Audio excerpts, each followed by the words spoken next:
Yo, welcome to Inner City Podcast. This is John, aka Dojo, my co-host. It's your boy Ray B. Welcome to the city. And then we got a special guest in the building. I'm gonna let you introduce yourself, man. Yes, Darian Cartham, former professional athlete. Former NCAA D1 athlete. There you go. Beechcroft High School. Shout out. Canal Winchester High School. Yes, sir. Also, owner and creative director of ITWASWRITTEN brand. Yes, sir. What's up, man? That's what's up.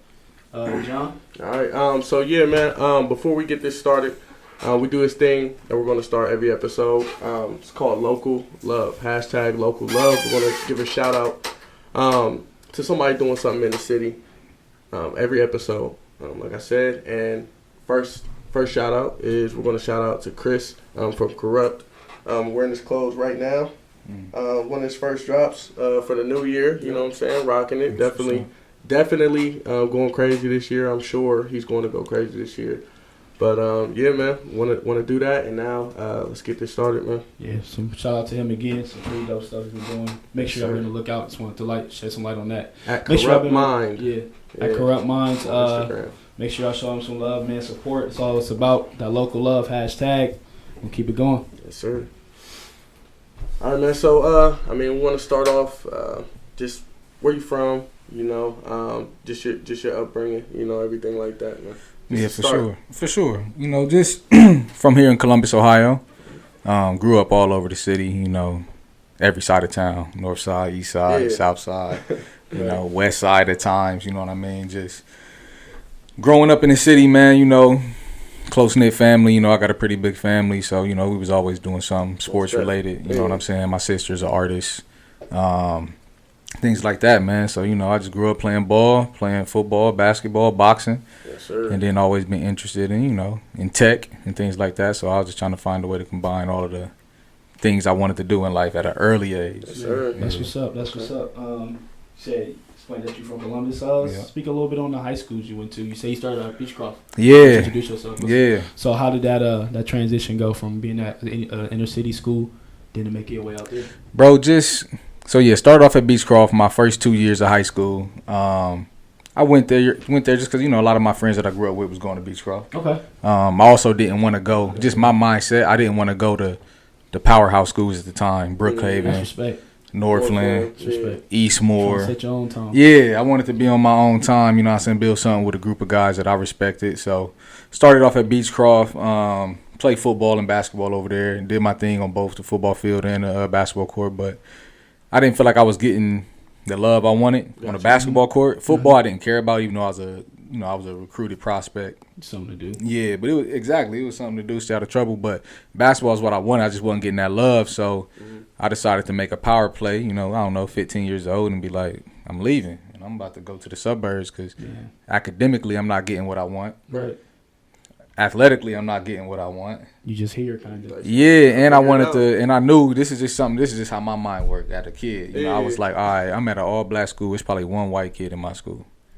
I want to go to college. Yeah, man, and it you know what I'm saying? And it sucks that you got to do that, but it's the truth. I mean, I don't hope I offend anybody, but I just knew that it was gonna be a little bit more diverse in college. So I was like, let me open myself up. And my mom happened at the same time, be like, we moving to Canal Winchester. So it just made sense, bro. It just happened all naturally. So ended up going to Canal and ended up walking into a team with the #1 player in the nation, regardless of class. And BJ Mullins, that was a bad brother, bro. Man, it was just perfect timing, and then we ended up being ranked top 15 in the nation going into my junior year. Okay, so it was like it couldn't have worked out better. You know what I'm saying? That's what's up. That's what's up. So going into now you making that transfer. Let's speak a little bit on how that went from going to an inner city school and just making a huge transition. Now you from going from being with your bros, your family, your people, whoever you consider them as, to being with people you will probably never talk to after this. Once you got out of high school, you probably don't even know who some of the people is today.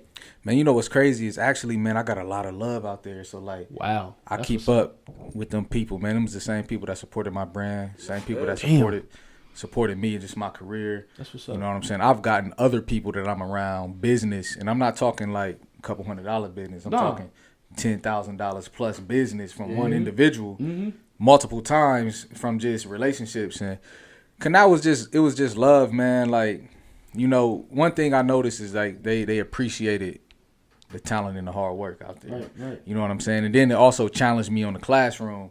So like I always have my guard up, like, all right, in the classroom I gotta like stand up, because like coming from the city, y'all come from the city schools, so like for sure. Do you have conversations as a freshman where you gonna go to college? Never. No. Nah, It's not even a thought. I was just trying to figure out how to get through freshman year. Yeah, it's not a thought. How am I going I'm to like, survive this my is freshman year? This is what I'm saying. So at Canal, I'm like, they talking like, yeah, my brother go here, my brother go there, my mom went to OU, my aunt went to OU. So I know I'm going to OU. I've been knowing my whole life.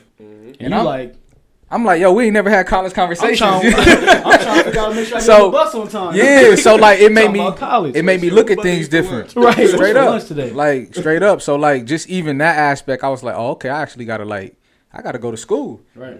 Like, I gotta actually take everything serious, because like, yeah, everybody have fun, everybody party, everybody do that. But when it was classroom time, bro, they was focused.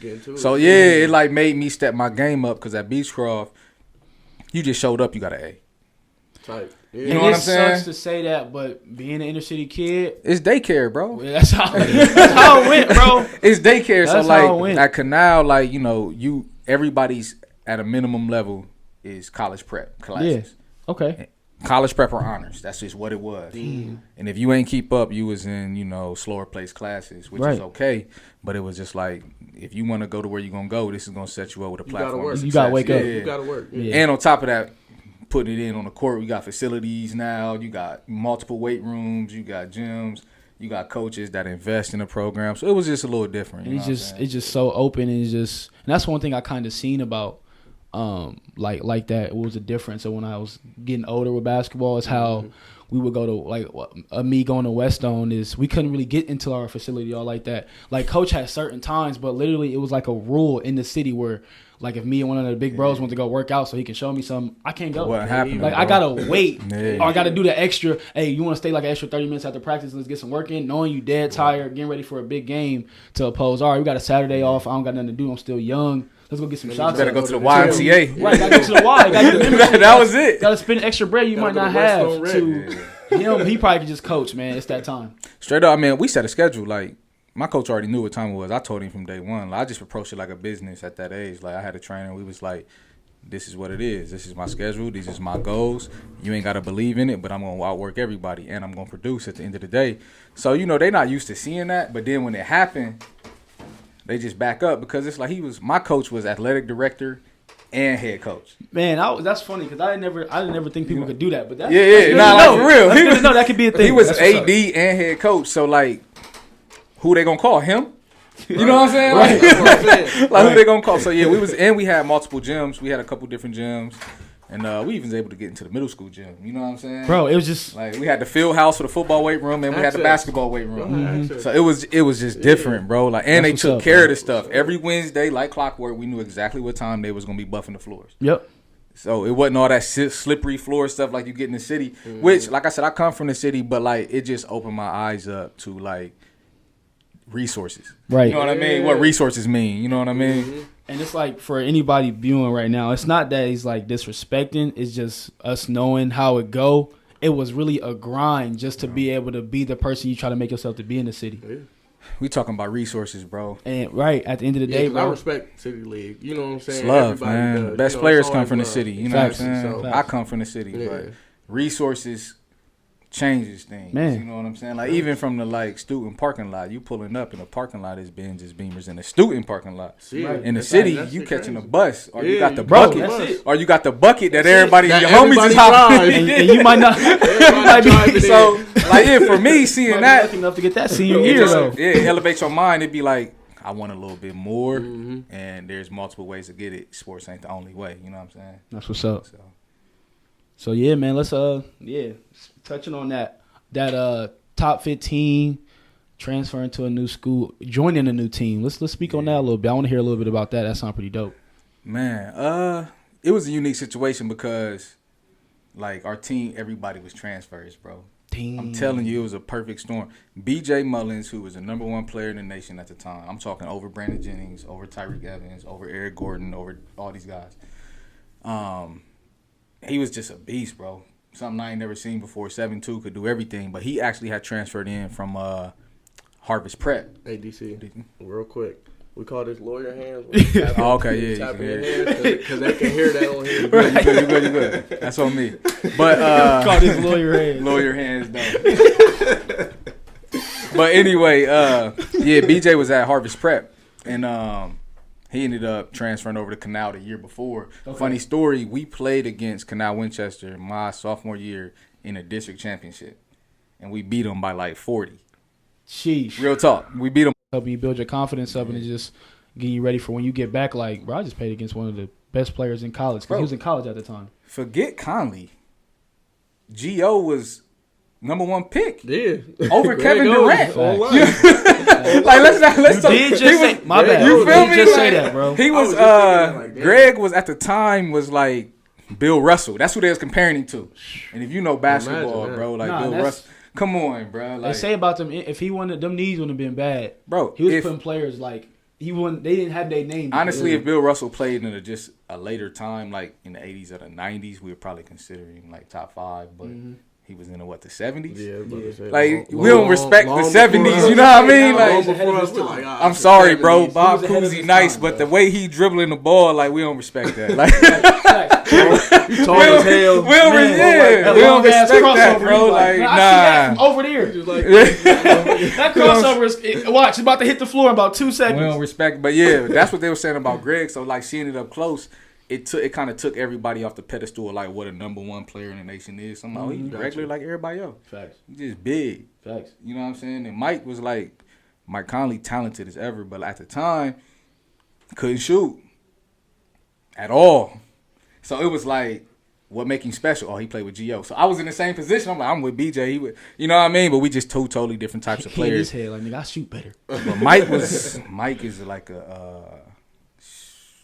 Mike is, bro, he just precise with everything. Like, he worth that money, huh? And on top, yeah, definitely. Oh my and God. On top of that, he ambidextrous like 100%. I heard that. I heard like, about that. I'm talking anywhere. He shoot a floater right hand, left hand from the 3. Yeah. And it's like, it don't matter. You know my what I'm pops used to try to make me watch him a whole bunch just because of that. Mike is the perfect point guard, bro. But yeah, just seeing that in high school just changed everything. That's what's up. Yeah. So yeah, leading into that senior year, man, how was that grind and how was that going into getting into that senior year? Now you didn't got through your year, you know what it's like. What's that build up to that senior year? And that probably to this day that changed my life. That was probably the craziest summer. Not the craziest summer of my life, but as far as like that set the foundation for everything I did the whole decade from 2010 to 2020. Gotcha. So like, why is that? So that summer, I ain't have no offers yet. And you're playing on a nationally ranked team. Yeah, nationally ranked team. Yeah, no offers D1. I had D2 looks and stuff, and I was gonna go prep school, so I'll kind of preface it like go back. So right after the season was over, me and Raymond Nelson took a visit to this prep school in Indiana called I forget the name of the prep school. New Creations, I believe. New Creations Prep. I ain't hip to that one. It's called New Creations Prep. They're really, really good prep school. So we went out there on a visit. I'm a junior going into my senior year. He's already a senior going into college. So they wanted us both to come down, and I went out there and I killed. And the first coach ever told you, like, bro, you could play in the ACC. So, like, that gave me a lot of, like, confidence. Because I went out there and I killed. I destroyed the camp, bro. Like, it was a camp we had out there at Richmond High School. Destroyed the camp. So, coming back home, I decided not to go because, realistically, I didn't want to play with Raymond again. That's my guy. But it was just a matter. I didn't want to share the backcourt spotlight with somebody else again. I did that my whole career. Yeah. You know what I'm saying? So, I was like, I want to be the man. So, fast forward, Ray goes there. I stay. Whole summer, no love. Not really getting no looks. And so at this time, I wasn't ranked yet. But we had this camp that summer. So I met this dude named Anthony Rodman who ended up being my trainer. He's a guy that's behind, me, Trey Burke, Travis Trice, Trayvon Jackson, Javon Best, Nick Ward, Matt Moyer. We can keep going. Chris Quinn, that's Josh Bostic. What's his thing? Oh, In God's Image. In God's Image. In God's Image. I remember that as a young man. In God's Image. Who else? I met Chris Quinn. And Chris is assistant coach for Miami Heat right now. Josh Bostic is in Poland. I was wondering what Quinn was doing. Quinn is the associate head coach for Miami Heat, bro. Right now, I just was with him Friday and Saturday last week. Sheesh. Yeah. What's That's up? my guy. Oh, yeah, I seen that. You was Yeah. That's why I was at the game. Man, that's my dog. Who else, man? Bro, the list can go on and on. I'm gonna be honest. Like most of the pros guys see here came from under what Ant was doing. But I met him, and I ended up being his first client. He was on his way back from Louisiana. We met at Harvest Prep. And I straight told him, bro, like we was working out. He saw him. He was doing this little workouts for like Harvest Prep at the time. And I was actually transferring to Harvest Prep from Canal. And he saw me running to the gym one day. Actually, he saw me get to the gym already. You were about to transfer. Yeah, no, I did transfer to Harvest Prep. Whoa. Hold. We could. Okay. You want to start there first? Go ahead. Go ahead. We can go there. Go ahead. Finish what you was into, but that's a hook, bro. Bro, it's crazy, man. Okay. Left time. So we could touch on that in a second. Okay. So he used to see me come to the gym, and before the workouts, he'd be like, "Bro, how you in a full sweat before we start?" And I used to tell him like, bro, I run to the gym because I ain't had no car in my mind. We was in Canal. This is before Canal became like a place people knew about. Mm-hmm. Like it was nothing out there but cornfields and stuff. So I used to run to the gym like a few miles just to make it there. And then one day I told him to take me home, and he took me to the crib. And I'm like, I'm just right down the street. And he was driving, kept driving. He's like, bro, where you live? What's right down the street? Yeah, you know what I'm saying? And he said, bro, you really run here every day? I was like, yeah, bro, and everything. So I remember I went in the house, saw my mom. I was like, man, I think I found everything I need to go to the next level, but we can't afford it. Like, I straight told her that, and she was like, yeah, I can't. So next day, you know what I'm saying, I just go in, like, I'm going to try to get all I can for free while I can, and then Aunt came to me like, yo, I want to train you, but I was like, bro, I can't afford it. And he was like, well, what's your goals? I was like, bro, it's sell drugs or go D1. Damn. Straight like that. Straight up. It wasn't, I mean, I was so serious at that age, too. I ain't know nothing different. Like, he just looked at me. He was like, well, we going D1 then, bro. Period. That's love. And then he was just like, I got you. Don't worry about nothing. So, from there, we just turned it up 3 times a day. Yeah, we was working out 3 times a day. Before school, after school, everything, you know what I'm saying? And then went to these camps, top 80 camps in the Midwest. I didn't even get invited. Like, I showed up to the camp. I was actually at the hoop. My mom used to drop me off at the hoop before she went to work. So, like, 8, 9 in the morning, I would stay there till, like, 6. And this day, they happened to have a top 80 camp in the whole Midwest. And I wasn't invited at the time. But, you know, everybody there. Jared Sellinger, Trey, Jawan Staten, J.D. Witherspoon, Trayvon Jackson, Travis Trice, Aaron Crabb. Everybody you could think about it, we didn't see. So I'm begging the dude named Coach Raymore from Ohio, like, yo, put me on. He like, nah, man, it's only for invite only. So I stood there with this dude for 2 hours, begging him to get on. And I was like, man, look, if don't nobody show up, put me on the team. I mean, put me on the squad. One team had 4 guys. So he put me on the team. I led the whole camp in scoring. I averaged like 36 a game, bro. It was crazy. So from then, I outperformed like Jared. Jared was number 1 in the nation. So from that camp, that's when I moved up to number 2 PG in the state, just from that. And then played in the Nike League, averaged about 40 in the Nike League, and it was just over with from there. Like, yeah, then the offers came. Wright State came with the first offer, and then the whole MAC, and then South Carolina and DePaul was my 2 biggest, Okay. So. What's up? So, yeah, it was crazy. Not to really go in reverse, but I got to hear about the Harvest Prep because you didn't end up going there. You went back to Canal, Yeah, right? I ended up going back to Canal, yeah. Let's speak on that, bro, because that sounds crazy. All love to Coach Thornton, man. Coach T. That's my dude. Yeah. But so I left Canal because Coach ain't start me as a junior. And he knew how good I was, you know what I'm saying? Like, for me to be the number 2 PG in the state, the talent was there. I don't care if nobody recognized it or not. The talent there, you know what I'm saying? Mm-hmm. For you to not start me was bogus. Mm-hmm. Period. You know what I'm saying? I told him that. Like, I was 100 with him the whole time.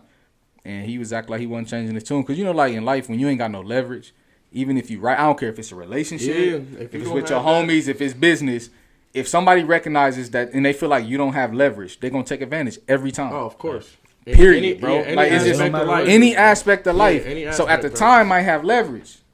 But once I gained the leverage, it was a different story. I was like, I'm out. I remember I called him, man. It's my dude, Coach Riggs. I love you, but he was crying, bro. He started crying, like, for real. But I was like, where was all this during the year? I'm a kid talking like this, though, Yeah. but I just believed in myself. I didn't care because the way I looked at it was I have nothing to lose. What I got to You lose? already had your mind made up. And that's just how we You know grow what up, I'm bro. saying? Like, Yeah, we I had grow my up mind with made up. nothing to lose, bro. I knew what I wanted. You know what I'm saying? And they not used to that out there. They not used to that, bro. They used to, let me call my dad. Privilege. You know what I'm saying? Like, nah, Bro. it was just a different energy behind it, you know, and everybody had to respect it or get out the way. It was really that simple for me. Straight So up. the thing with Harvest Prep, I was there for about 2 weeks. And it was just too much funny stuff, man. Like, just too much to get the transfer to be cleared was just too funny. Mm-hmm. And after a while, I was just like, bro, I'm not here for all this.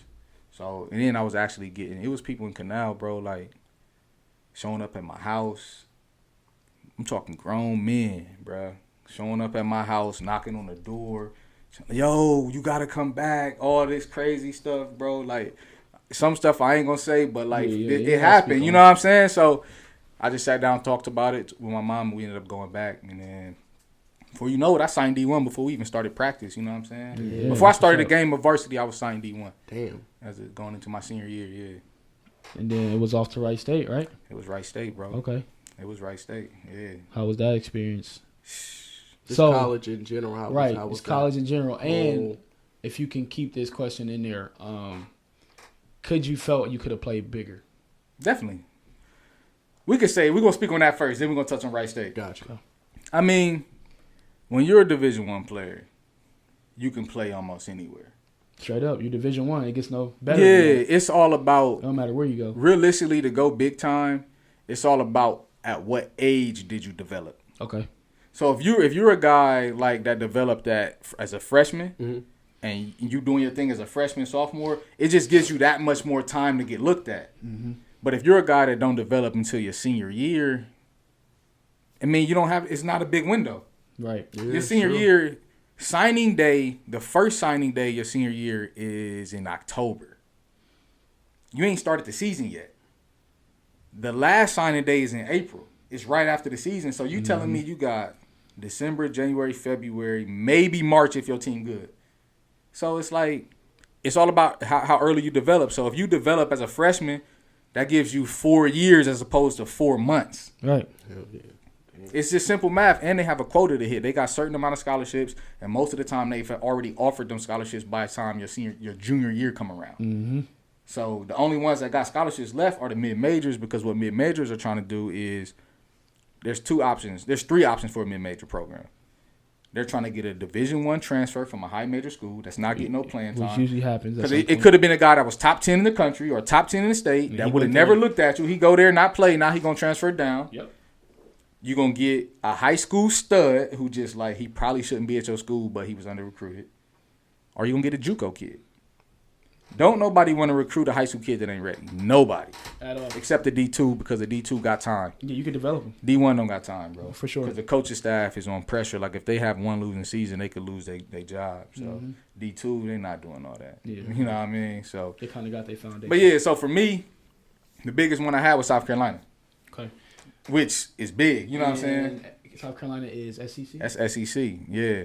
And they in SEC Columbia. Yeah. So, they had Devin Downey at the time. Guess that coach didn't lie. Said you could have played in the ACC. It wasn't the ACC. It was but the SEC. You damn know what I'm near. saying? Right. Like, There's some good programs there. but so. ACC came back around later. But, so yeah, Wright State, man, I loved it, bro. What's up? I loved it. I mean, I had a really good coach. This is funny. It ended up being the ACC because my coach that offered me and I played for my freshman year, he's been the head coach at Clemson for the past 10 years. I played for him. I helped him get the job. You know what I'm saying? So it's like, in my eyes, I played in the ACC. You know what I mean? Like, Look it's where you the at same now. stuff. Yeah, it's the same stuff, bro. If that team don't come there, he don't get to where you On wanna everything, Go. And so- that's how you gotta put it sometimes. But yeah, Wright State it's a long explanation about it just because Wright State, man, it was just amazing because, like, I went from, like I said, not being ranked, not starting varsity into my senior year to 1 year later, I'm lined up across Isaiah Thomas at Washington. First game of the year out the gate. Jeez. IT, Terrence Ross, Abdul Gaddy, and Quincy Pondexter. First game, like, it was, you know what I mean? It just was what it was. Yeah, right away, you know. So it was just like, it was dope. We flew charter flights everywhere, private jets, so we didn't have to, like, go to the airport. You know what I'm saying? Like, it was different life, you know what I'm saying? Like, Totally different. $10 million practice facility, Coaching staff was good. We got training table, which is, you know, we had a chef every day from like 5 to 7:30, whatever you wanted. You know what I'm saying? But we worked our butt off. Like, it taught me the value of hard work. Like, I'm talking guaranteed every day, 5:30 a.m. to 6 p.m. you was doing basketball stuff every day. Yeah. You get 1 day off a week.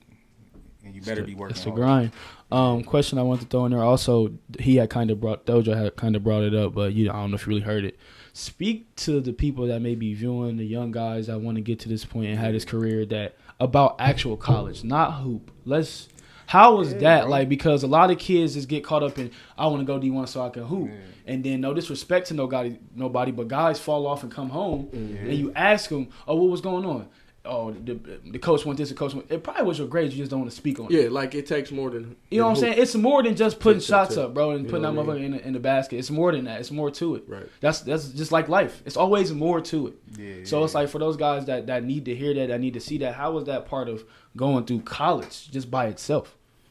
I mean, like I told you before, we can reference earlier in the conversation when I transferred to Canal. That was one of the reasons. Kind of set you up a little bit. I thought a little different as well. For you know what I mean? But as far as college, man, it's really just about just taking accountability for all your actions, bro. Everything. Yep. I like that. If you don't go to sleep that night before, don't be mad at nobody else. If you wanted to stay up with the chick, cool. But if you last in the sprints tomorrow, you know what I mean? Right. So it's just like, hold yourself accountable. And I was just like, that was one of my New Year's, resolutions, man. That's what we had on the previous episode, man. Accountability, bro. Like, because at the Division I level, this is the first thing they're going to tell you when you walk into your first meeting. You are not a student athlete. You here because you play basketball. You are athlete first, student second. Straight up. You got to be a student of this. Is crazy. It's the first thing. And hoop is all year round. All year. Yeah. Oh, it's all year. All year round. So, like, that was the first thing they said. But at the same time, they're not going to, like, you got to be smart. You got to be smart. I mean, school is important. School is important because the way it was set up for us at Wright State was if you didn't have a 3.4, if you didn't have a 3.4, you had to have a tutor. Damn. Yeah, and it was real. Like, after every practice, your tutor was waiting on you. Like, yo, what's up? And we had our own academic advisor that was separate from the university. Yep, that's usually how it goes. But she lived in-house at the practice facility. So it wasn't no escaping it. Nah, and you had to walk past her door to get out. No and if you went the other way, out the side door, you had to walk past the coach's office, which was all floor-to-ceiling windows. So it was like you had no way to just, like, you wasn't just going to fake it, bro. Like, so once you got that 3.4, you ain't have to have a tutor no more. Yeah. You know what I mean? But by then, I just kept it because it was like, yo, she teaching me good study habits. You know what I'm saying? I'm getting all my stuff done. By 11 o'clock in the morning, I was done with everything every day. So it was like, I ain't really have no room to mess around. Now, I got hurt. Now, when I got hurt, I was skipping class and everything. Right. But it's because I didn't feel like going to class. But they was on me. Like, they'll show up at the door. Like, hey, you ain't handling your books? All right. They ain't going to say nothing. They going to call you at like 4 in the morning, like, be at the gym at 5. And you're going to run your balls off. Like, straight up, bro. Like, so. But now, it was just important, too, because I had coaches that. I just had coaches that were like, diversified in life. Like, one of my coaches now is a director or an executive at a medical robotics company. The other coach, obviously head coach at Clemson. The other coach is the head coach at University of Missouri, Kansas City. And he was at Michigan and Northwestern the past couple of years. So them was two of the best academic institutions in the country. So they valued it, bro. And Wright State, I went to Wright State because they were top 5 in the nation in business schools. Yeah. So injury, how did you battle with that? What helped you get through that adversity? Man, honestly, really just wanted more out of life, bro, for real. Like, the injury was tough. It was ups and downs to it, but honestly, man, like, what helped me was just, like, faith and, like, realistically Nipsey, bro. Like, Nipsey Hussle. I started listening to Nipsey in, like, 2009, and I was rocking with Bullets 3, and then he came out with the Marathon. People probably don't even know what that is. Bro, I already know. Bullets Volume 3 was what I was listening to back in 2009. Then he came out with the Marathon mixtape. The Marathon, for me, it just gave me something tangible to hold on to. Because think about it. That's why I had to get it. Yeah, I worked my whole life to finally get to a point, right? Mm-hmm. And then it all comes crashing down. So it's like, how do you build yourself back up from nothing after you didn't put all this work after in? that, yeah, I'm about to say after. So I started listening to Nip one day. I was making a documentary and I found Nipsey's music. Mm-hmm. I was like, the marathon, okay, I might know what he's talking about, but I don't know. Then I started listening to him. I'm like, oh, he giving a blueprint to a brick a day. Just put one brick down a day. And on top of that, something I always lived by was like, it's called 25th hour. So it's like, obviously it's 24 hours in a day, right? Mm-hmm. But I'm going to do 1 extra hour every day of something. That turns into 7 hours a week, 30 hours a month, so on and so on. Yeah. You going to outpace niggas, like, period. It's going to happen. It's going to happen, bro. 1 + 1 is 2. It's going to happen. Like, you know what I'm saying? Right. So I just simplified it like that. And I was listening to bro every day. You know what I'm saying? I had a trainer in my ear. Me and Trey Burke was working real hard together every day. We would just tell each other it was written, which is where the brand came from. Mm-hmm. So it was like, I felt equipped. You know what I'm saying? Like, all right. Like, I just had a purpose and a mission every day. Like, yeah, I got to start over. I'm hurt, but. Okay, so I'm about to be even better. I'm gonna get better at something else. That's what's up. Yeah. That's what's up. So kind of getting. Go ahead, Dojo. And with it was written. Yeah. So when did you actually start that? I officially started it February 2018. By the way, this is his clothing brand. Yeah. This is a clothing brand. Yeah. Clothing brand, written. Lifestyle storytelling brand. I started officially in 2018. Okay. But I didn't release my first product until actually January 3rd, 2019, a year ago today, bro. For real. Got you. Yeah. Celebration. That's Crazy. It's crazy. I just realized that. Crazy. Look where we at right now. Straight up, bro. Like, it's wild, man. Celebration, January 3rd, yeah. That's wild, yeah. Thank you for being here for that. Sure, that's crazy, yeah. That's wild. I ain't even know. Honestly, up, I've been focused on other stuff. Like, I ain't even know, bro. Like, damn, but yeah. Man, right. Yeah, it did. That just hit me. But get 2 more drinks across the street. Bro, for real. But nah, I was, just to touch on that, like, I got a crazy story, man, just on so many levels. And I don't even know if we have enough time right now. But, hey, whatever. We kind of here. I think, kind of knew. We knew it was going into this podcast. That's why we wanted to do it with you. So, as long as we go big rub, man, let's see. Look, man. So, I was in Bosnia a year ago. Sarajevo, Bosnia. Hold on.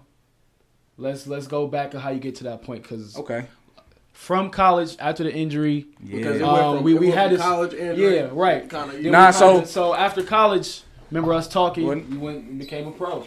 Nah, man, it's actually more to it in between. Okay. So I got hurt after. So I played my freshman year. I remember in the spring, I got a call. We had a team meeting, bro. Had a team meeting. This is still in college. This is at Wright State. This is 2010 in the spring. I don't forget none of this stuff. This was like real life. Yeah. We all got a team call, like, yo, show up to the practice facility. Random. And it's the spring, so it ain't like that. Mm-hmm. We go in. Coach Brownell, who's at Clemson right now. You can watch him anytime. He calls a team meeting. I'm hating here at Clemson right now. You know what I'm saying? Man, they might have to go find, bro. To my Buckeye, you know what I'm saying? Yeah, bro. Have to go find, bro. Trust me, I don't know how I feel. I'm conflicted about Clemson all the time. It's like I support Coach, but at the same time, I be like, man, he still left us, bro. And we be losing to him how I say football. But look, he called us in for a team meeting. And we don't know what's going on. We like, what's up? We're like, what do you want? Like, and it wasn't like nothing hostile, nothing. And he never calls him himself. Okay. He did it this time. So we all go into the film room. He walks in all somber and slow, like, I love you guys, man. You know, I appreciate you guys. You guys changed my life. Just want to let you know, I accepted the head coaching job at Clemson. I got $1 million raise, and it's going to change the life of me and my family forever. Love y'all.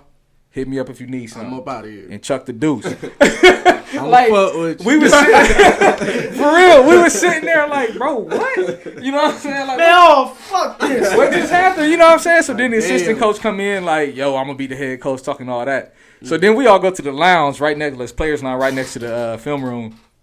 And no lie. So we walk out the room, we see all these movers moving all this stuff, right? Yeah. We go to the film room, to the lounge right after that. Bro, it had to be 45 minutes. We turned the TV on. This nigga was on ESPN holding up a shirt talking about Go Tigers. All the way in Clemson. Bro, it was the craziest thing ever.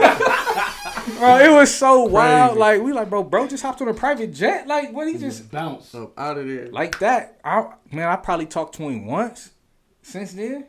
Like, for real, man. Like, I was in Tucson, Arizona last time I talked to that dude. This was probably 2012. But, yeah, man. So he was out. It was seeing that just opened me up to the business of the game for the first time in my life. Got you. I was like, this man got $1 million raise and, like, I ain't got $50. It was crazy. That's crazy. So from there, I ended up actually, it was 2 defining moments, man. That summer, I had an offer. I had a conversation with Kevin Ollie. I don't know if y'all know who Kevin Ollie is. Nah, I have no idea. He was the head coach at UConn. Yeah, Kevin Ollie. He was in the NBA, bro. Right. Oh God. Oh yeah, God. playing NBA. Yeah. So I love when he was a part of UConn because that was his first or second year was the year. What's the name one? His little other short guard. Kimba and Shabazz. No, he didn't have. It wasn't Kimba. It was the next one. Shabazz was the next one. But he won with Kimba too. Was he assistant coach? He was head coach with Kimba. Remember? I remember his white dude. Calhoun was there. You right. White dude. It was Calhoun. Mm-hmm. Then soon as literally Ollie was the assistant. So look, BJ Mullins, he was my teammate. Mm-hmm. He was Kevin Ollie's teammate at Oklahoma City Thunder. It's 2009, that's crazy. 2010. He was in the league. So he like, yo, Kev, he like your game. Like, he want to holler at you about coming to UConn. I'm like, UConn? On everything, bro. Like, I'm like, all right, what's up? Set it up. We talked, you know what I'm saying? It was cool. Then I was just like, man, I'm going to be the starting PG at Wright State as a sophomore. I'm at the crib. I didn't know. We didn't play like 8 big-time schools, and it really didn't matter to me. Like, you got to remember that year when I was at Wright State, Brad Stevens was still the head coach at Butler. Shelvin Mack, Gordon Hayward, all these dudes, you know, we play IT and all them guys. Ian Clark out of Belmont. Who else, man? Sean Kilpatrick of Cincinnati. It was a bunch of dudes, bro. So I was like, I'm where I was getting. You was getting the I was good. You know what I'm saying? I wasn't tripping. But then, a couple months later, tore my ACL. And it was done.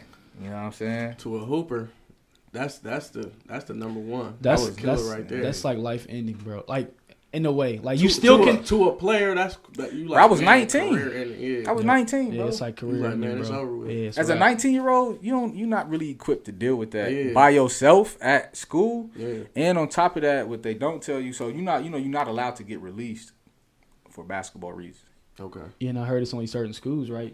You're not allowed to get released, period, in the NCAA for basketball reasons. It has to be academic or like disciplinary actions. Right. Sheesh. This is the rule. This is the real rule. People don't know this. But they do it anyway. Yeah. But it's funny how it goes. Academic. But they'll show you the politics. You see politics, you know what I'm saying, behind the scenes. But if you don't got no support system, what you gonna do? And you can't fight an entity that brings $100 billion a year. Mm-hmm. What you gonna do? Yeah. There's nothing you can if do. they're against you, it's over with. So I ended up. So what ended up happening? I ended up getting hurt. They ended up just doing their job, recruiting. They got to recruit. They don't know how long I'm gonna return, so they ended up recruiting the guard in my position, and the dude ended up committing. They ain't expecting to, and then that was my spot. So I ended up going to Salt Lake Community College out in Utah. Went out there for a year.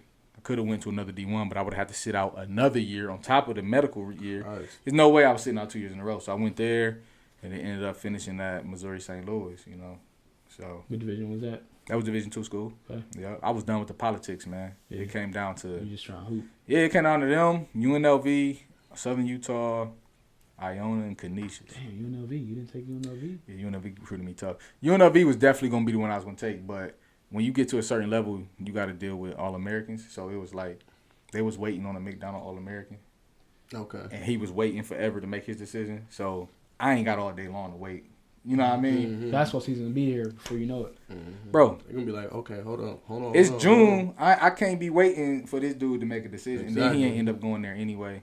So, but it's just how it go. I had to think about myself, not about UNLV. You know what I'm saying? But yeah, Coach Heath and Coach Wright, shout out to them. I don't even know if they still there anymore.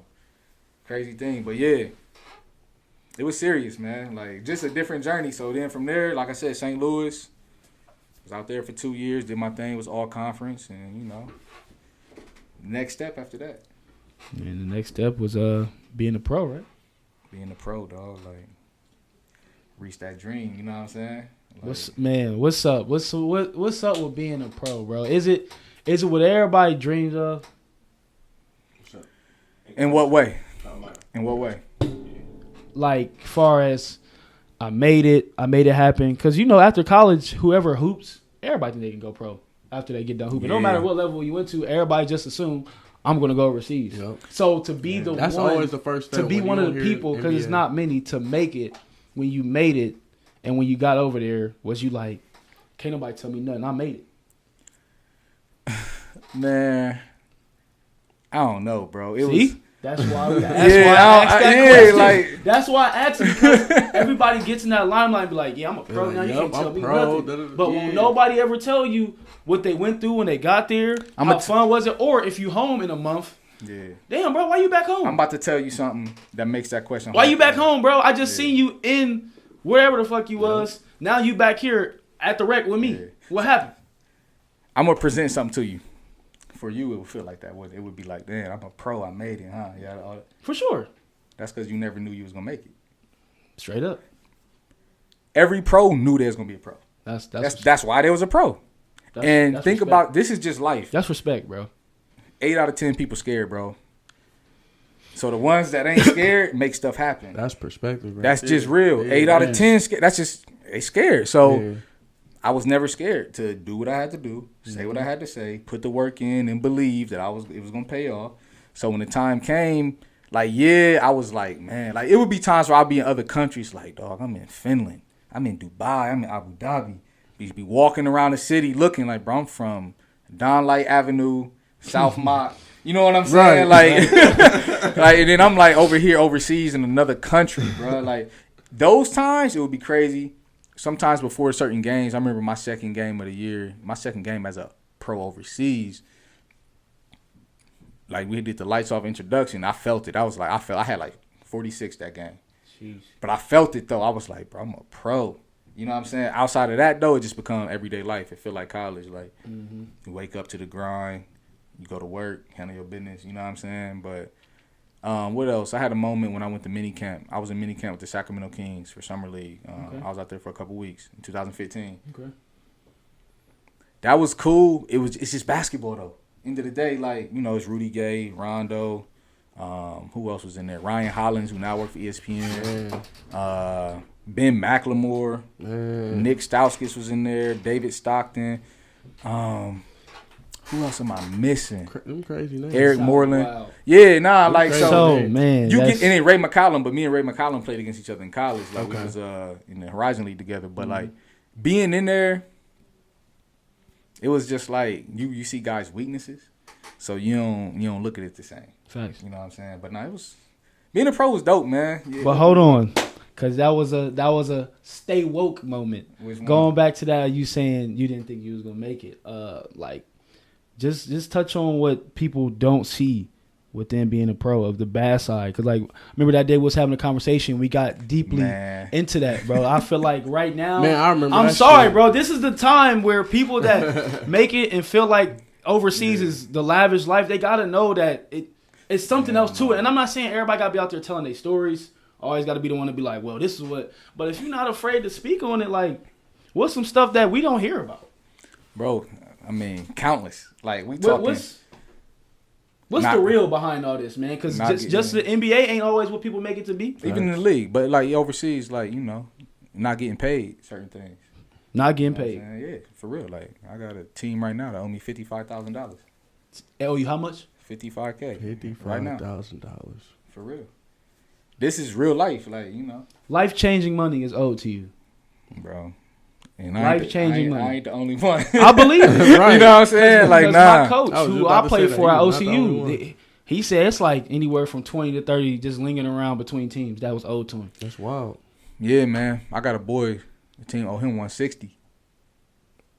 Yeah, for real in Turkey, straight up. But it ain't always like that. But sometimes it get like that, bro. That's just one of them things where it's it tests your belief, it tests your faith, it tests your grind, it tests who you are as a man. You know what I'm saying? It's not a lot of people out here can't go without one check and not go crazy. So imagine that. You know what I mean? Right. It just puts certain things in perspective, and then it's just a lot, bro. You practicing twice a day, every day, 10 months, 8 to 10 months. They don't have the best treatment, you know what I'm saying? The style of play different, and they good. Yeah. They good, bro. That's the They good. That's a surprising, bro. A lot of them. Yeah, like, I know. That's what I'm saying. Some of them like don't we're even, speaking you know on what I'm before we saying, don't can't even speak like your Yeah. language. You know what I'm saying? Or Nah, they you good don't players. speak their language. And the coaching is good. Like they smart. But the biggest thing, like for me about overseas, is just like you're not in America, bro. So you can't treat it like you're in America. Right. Mm-hmm. You know what I'm saying? You go to somebody else's world and you gotta adapt to their world, not the other way around. Yep. You know what I'm saying? But like even from the business ethics, like they do business different. They don't, they don't handle business the same way we do. Like if you go to work right now, you know that deposit hitting your account at 3 a.m. Yeah. Every time you Every wake trip. up Friday morning, it's there. Yep. Facts. You know what I'm saying? Over there, you might have to, where my money at? They be like, oh, okay. I ain't playing tomorrow if you don't give me my bread. This is just different stuff that, could you imagine walking up to your manager saying that right now? Bro. Saying I'm not playing because I ain't get paid yet. I'm not coming to work This is tomorrow. what you worked for, and I'm not going because I didn't get paid yet. Where my money at? Yeah. You know, and I'll for go me, crazy. I represented myself. I didn't go through the atypical agent because agents is just like you got to have a special relationship with a certain agent. Mm-hmm. And on top of that, it's just like I got certain demands that I know I want met. And if you're not willing to like have that conversation for me, get out the way. I do it It's myself. over with. Yeah. Straight up. You know what I'm saying? That's just how I move, though. You know, everybody don't move that way, but It's the right way. yeah. What else, man? I mean, I done seen dudes get hurt. I'm about to say I had one for you. What's one of the craziest experiences that you feel like you can speak on that you had overseas? That's something you can speak on that it would just be like, wow, really. Craziest one, bro. Like I know not paid is that's crazy, but I know I'm just like what's something you can remember that happened in the moment of you getting ready for a game or you just being out there, just living the life. Like, what's something that happened that was. I mean, just it's so many, bro. But like for me personally, like probably the craziest one is like when I got hurt in Bosnia. I got hurt, ended up coming home. Team owed me a lot of money. Didn't get the surgery over there. They had me waiting. Yeah, so I came home. You were hurt. Yeah, I came sitting out there. Yeah, bro. I know that pain was crazy. Yeah, bro. Visa was coming up, like the visa date, because you only get 3 months. Okay. As an American citizen in most countries, with your passport. And after that, you got to have a work visa. Yeah. So if they don't get your work visa, you better go to the crib. Yeah, or it's gonna get bad. You know what I'm saying? Like for real, you're gonna get fined or get banned for life. That's something crazy.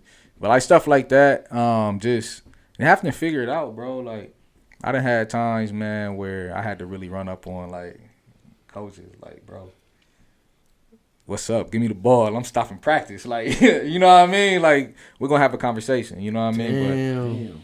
Yeah, bro, it's interesting sometimes, man. You know what I'm saying? But then it's a lot of great experiences too.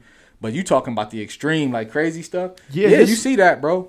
You know, like what? You know, like the stuff that go on overseas that may not get like talked about over here, or we may not see. Like just for the guys that's out there doing that, I know it's stuff they go through every day. That's just like, damn, like this would never happen to me in America. You just go through a lot, bro. Like I said, the money one is a big one. Mm-hmm. That's a big. I don't think people in the States that don't even make sense. Yeah. To go to work, like, and then we get paid once a month. Yeah. So monthly. So if he don't pay you, it could be 60 days. You know what I mean? Yeah, you going off your last check hoping you got right. You going off your last monthly check hoping you got Getting paid monthly is already like, damn. You're like, okay, what the fuck is going on? Yeah, and then other things too, like just having to run an offense in a foreign language, bro. Like, Right, that's what I'm thinking. Like, damn, it's a whole nother language. So like in Argentina, the whole entire offense was in Spanish. My head coach didn't speak English. Like I had one coach that spoke English. He was from Uruguay. Another coach, my teammate. He was American, but he lived in South America for like 15 years. Okay. So, but yeah, I had to run the offense in Spanish, 100%, and all of our defensive reads were in Spanish. So you imagine ball screen reads, or we're gonna go over, we're gonna go under, we're gonna ice it, we're gonna switch it. They making the color, you don't even know the damn color. We trap negro, black, blanco, azul. You know what I'm saying? Cambio, we switching. You know what I mean? Like the whole game plan is written in Spanish on the whiteboard. So over time, you gotta learn how to decode the message. You know what I'm saying? And then like. You're in the middle of a game. I don't just gotta know my players. I gotta know everybody's, and all the counters. So when they coming down the court, we in the middle of the game, hostile environment. They dos arriba variante, like that's what they yelling. You know what I mean? I gotta know what they talking about. So it's like that's a challenge, bro. Facts. If you ain't smart, forget about it. You're gonna be at the crib. You're gonna be at the crib, bro. Man, but as we start to get down What's up? What's now, man? What's the next step in your life? I know we had talked and you say you had a pretty long career overseas. So what's that next step for you now? What are you doing now, man? Right now, man, I work in medical robotics. Medical robotics. Yeah.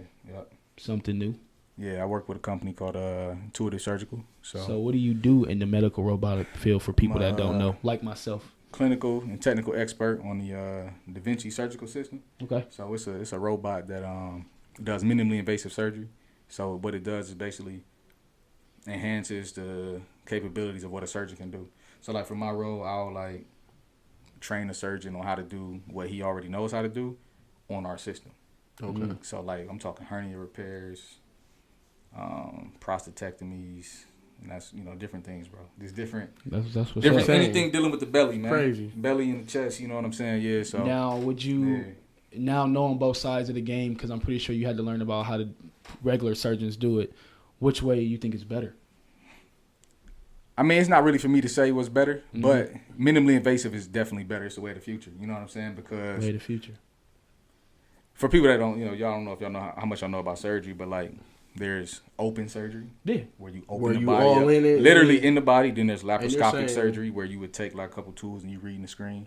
Then there's Da Vinci robotics assisted surgery, where it's an actual robot. So like the patient would be on the table. Let's say the surgeon over there, I'm over here, and the surgeon's not even touching the patient at all.